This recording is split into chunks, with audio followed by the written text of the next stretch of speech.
எல்லாருக்கும் நன்றாம் பணிதல். பரிமளர் உரை இல்லாட்டி நாம் இதெல்லாம் எப்படி கண்டுபிடிக்கலாம்னு கேட்குறோம் பாருங்கள். எல்லாருக்கும் நன்றாம் பணிதல். உங்களுக்கு தெரியும், அவருள்ளும் செல்வர்க்கே செல்வன் தகைத்து என்று ஒரு குறள். இது ஓரளவு கேள்விப்பட்டிருப்பீங்கன்னு ஒரு நம்பிக்கையில் சொல்லி கொண்டிருக்கிறேன். அகர முதலைக்கு மேலே எங்களுக்கு வராதுண்டா திருப்பி சொல்கிறேன். எல்லாருக்கும் நன்றாம் பணிதல். பணிவுடைமை என்பது எல்லாருக்கும் நல்லது. இது சொல்ல வந்த விஷயம் இதுதான். அதிலேயும் செல்வர்கள் பணிந்தார்களானால் அது அவர்களுக்குத்தான் தகுதி உடையது, அது அவர்களுக்கு தனிச்சிறப்புடையது என்கிறார் திருவள்ளுவர். இந்த குறளை கவனிங்க. எல்லாருக்கும் நன்றாம் பணிதல், அதிலும் செல்வர்க்கே செல்வன் தகைத்து. செல்வன் பணிவானால் அது ஆகக்கூடின தகுதி என்கிறார்.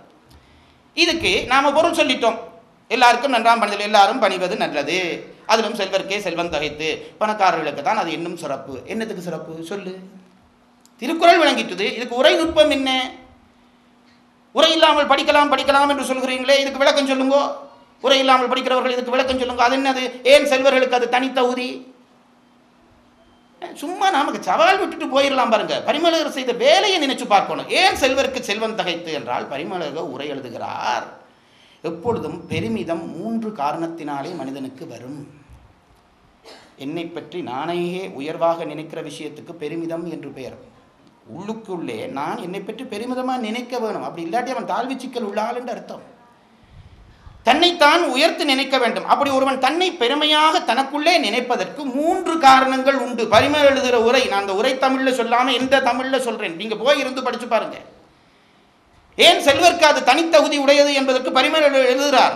பணக்காரன் பணிஞ்சா அது இன்னும் திறமடான்றார். ஏன் என்றதுக்கு சொல்றார் என்றால், பெருமிதம் 3 காரணத்தினாலே வரும். ஒன்று கல்வியினாலே வரும், மற்றது குலப்பெருமையினாலே வரும், மற்றது செல்வத்தினாலே வரும். ஒருவன் என்னை பற்றி பெருமையாக நினைப்பதென்றால், நான் கல்வியினாலே என்னை பற்றி பெருமையாக நினைக்க முடியும்.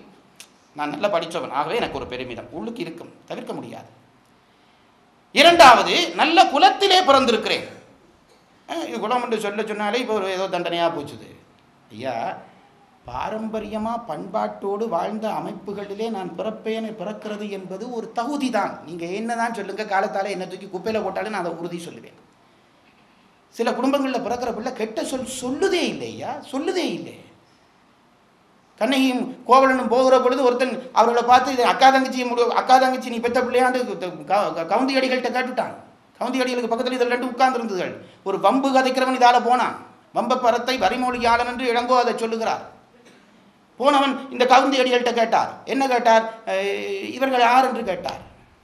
இவர்கள் யார் என்று கேட்ட உடனே அந்த அம்மா சொல்லிச்சுது, இது என் பிள்ளைகள் இருந்துச்சு. துறவிக்கு எல்லாரும் பிள்ளைகள் தான், என் பிள்ளைகள் இருந்துச்சு. இந்த வம்பு கதைக்கிறவன், ராஸ்கல்ஸ் இப்பவும் இருக்கிறாங்க பாருங்க, அவன் என்ன சொன்னான்? அப்போ உங்கள் பிள்ளைகள்டா எப்படி அண்ணன் தங்கச்சியும் கல்யாணம் முடிச்சினான்? ஒரு நொட்டுக்கு கதை பாருங்க. இப்படி கதைக்கிறவங்கள பல பேர் இப்போவும் நான் பார்த்துருக்கேன். சும்மா வலிய கதை கொடுத்து அவனை மடக்கிறேன். நம்ம பெரிய கட்டித்தனம். இவருக்கு இதுக்கு ஒரு வேலை. அண்ணன் தங்கச்சியும் எப்படி கல்யாணம் கட்டணும்னு கேட்டோன்னே கண்ணகி காது 2ஐயும் பொத்தி கோவலன் முதுகிலே முகம் புதைத்து கொண்டாள் என்று எழுதினார். அந்த சொல்லு தாங்க முடியல. அண்ணன் தங்கி கல்யாணம் முடிக்கிறேன்ற சொல்லு எங்களுக்கு நான் அதை பாருங்க என்ன சிம்பிளாக சொல்கிறேன். அண்ணன் தங்கச்சி கல்யாணம் முடிச்ச எனக்கு அது பெருசாக பட இல்லை. அவளுக்கு அது கெட்ட தூசணமாக பட்டது பாருங்க.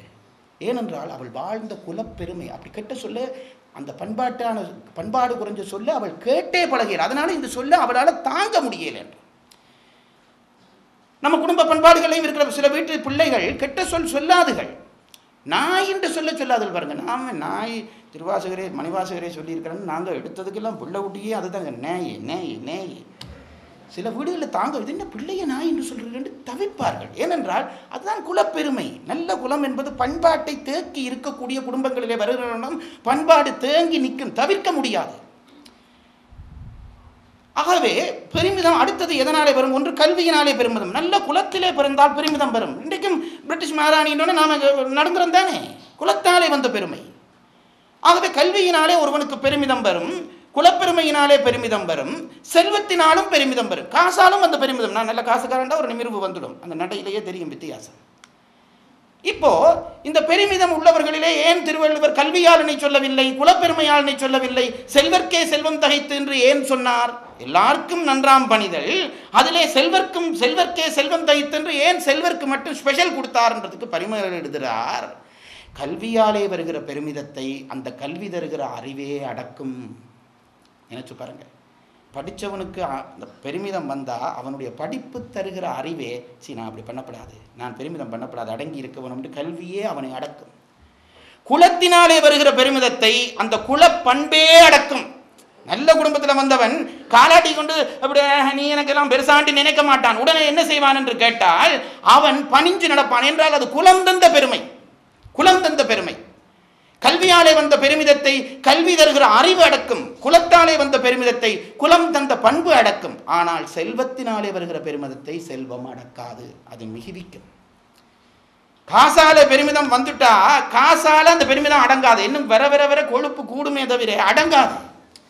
ஆகவே தான் திருவள்ளுவர் சொல்லுகிறார், பரிமளவர் சொல்றார், திருவள்ளுவர் ஏன் செல்வர்க்கே செல்வம் தகைத்து என்றால் மற்றிருவர்க்கும் அவையே ஆணவத்தை அடக்கும், செல்வர்க்கு அது அடக்காது. ஆகவே அவன் அடங்கினால் அடக்கத்துக்குள்ளே பெரிய அடக்கம் அது என்று கொள் என்று திருவள்ளுவர் சொன்னதுக்கு பரிமளவர் உரை எழுதுகிறார். இதை நாம கண்டுபிடிச்சிருக்கோமா?